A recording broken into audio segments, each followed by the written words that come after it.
आपण पाहिलं तर खेड्यापाड्यातील आज ग्रामीण भागातील तरुण वर्ग हा मुंबई पुण्याच्या दिशेने कंपनीमध्ये कामाला जातोय. कारण कंपनीमध्ये काम करून आपली उपजीविका भागवता येईल. मग यामध्ये कोणी बॅचलर असतं, लग्नाच्या अगोदर जातं, कोणी लग्न झाल्यानंतर आपल्या पत्नीला घेऊन जातं.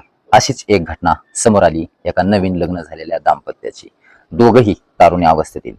20 ते 22 वर्षाचा तो तरुण आहे आणि 18-19 वर्षाची पत्नी आहे. दोघही तारुण्य अवस्थेतील आहेत. दोघांचंही नुकतंच लग्न झालं होतं. तो अगोदर त्या कंपनीत कामाला देखील होता. हो, ही घटना समोर येते मुंबई या ठिकाणाहून. आणि लग्न झाल्यानंतर तो शिफ्ट झाला पुण्यामध्ये. पुण्यामध्ये कंपनीमध्ये तो प्रायव्हेट जॉबला होता, कामाला होता. लग्न झालं. लग्न झाल्याच्या नंतर तो पुण्याला सर्व संसारात लागणाऱ्या वस्तू, गरजू वस्तू पसारा घेऊन तो पुण्यामध्ये शिफ्ट झाला. एक किरायानं रूम भाडं केलं आणि त्या भाड्याच्या रूममध्ये तो राहू लागला. त्याची ड्युटी एक आठवड्याला दिवसा आणि एक आठवड्याला नाईट, डे नाईट अशी त्याची ड्युटी चालायची. एक आठवड्याला चेंज व्हायची. परंतु तो चांगला कामी लागलेला आहे, त्याची परिस्थिती सुधारत आहे हे पाहून त्याच्याच गावातील अजून एक जोडी आम्हाला कामाला लावा म्हणून त्याच्या पिछाड्यावरती पडली. आणि त्याने काम देखील पाहिलं त्याच कंपनीमध्ये आणि त्याच्या मित्राला घेऊन त्या कंपनीमध्ये कामाला जाऊ लागला. त्यांची संपूर्ण सोय लावून दिली, रूम केली आणि त्या रूममध्ये त्याचा पसारा त्याची पत्नी आणून ठेवली. शेजारी 2 रूमा केल्या. दोघं जण कामाला जाऊ लागले. परंतु रोजचा सातत्याचा संपर्क आणि रोज बसणं उठणं, जेवणाला सोबत, फिरायला सोबत, यामध्ये सहवास लाभला त्या दोघींचा आणि या दोघांचा. या चौघांमध्ये संपर्क वाढला, संबंध वाढला आणि याच संबंधातून पुढे घटना घडत गेली. डे नाईटची ड्युटी लागली. रमेश हा नाईटला गेला की अनिल डेला असायचा. अनिल नाईटला गेला की रमेश डेला असायचा. कारण कंपनीतील तो रूलच होता. आणि दोघांनी देखील विचार केला होता की घरी दोघी जणी आहेत, तरुण आहेत, नवविवाहित आहेत, ओळखीच आपल्या कोणी नाही. यासाठी आपल्या दोघांपैकी एक जण नाईटला घरी पाहिजे. म्हणून त्यांनी ती ड्युटी चेंज केली. एकाने नाईट करायची, एकाने डे करायची.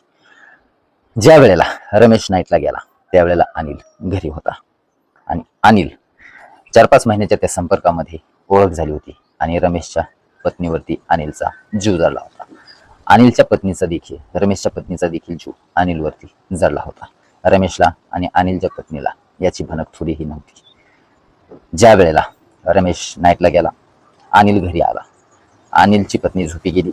जेवण सोबत केले तिघांनी. अनिलची पत्नी झोपी गेली आणि अनिल मध्यरात्री 12 वाजता रूमच्या बाहेर पडला आणि शेजारच्या रमेशच्या रूममध्ये प्रवेश केला. रूममध्ये गेल्याच्या नंतर ती वाट पाहूनच होती.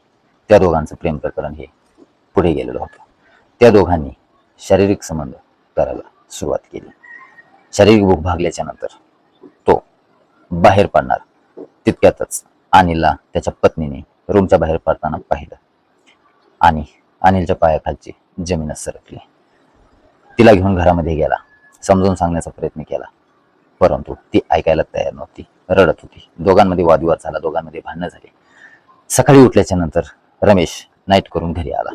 घरी आल्याच्या नंतर अनिलच्या पत्नीने रमेशला संपूर्ण घडलेला रात्रीचा घटनाक्रम सांगितला. रमेशचे आणि अनिलचे भांडणं झाले.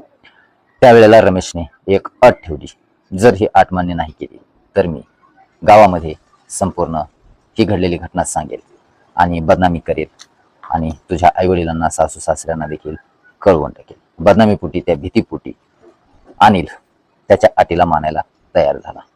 आणि काय अट आहे असं जेव्हा अनिलने रमेशला विचारलं त्यावेळेला रमेशने जी अट सांगितली ती अट कोणती होती तर रमेश म्हटला, तू माझ्या पत्नीसोबत दुष्कर्म केलंस, मला देखील तुझ्या पत्नीसोबत दुष्कर्म करायचं, तर हे मॅटर मी मिटवेल, नाहीतर मी गावात कळवेल.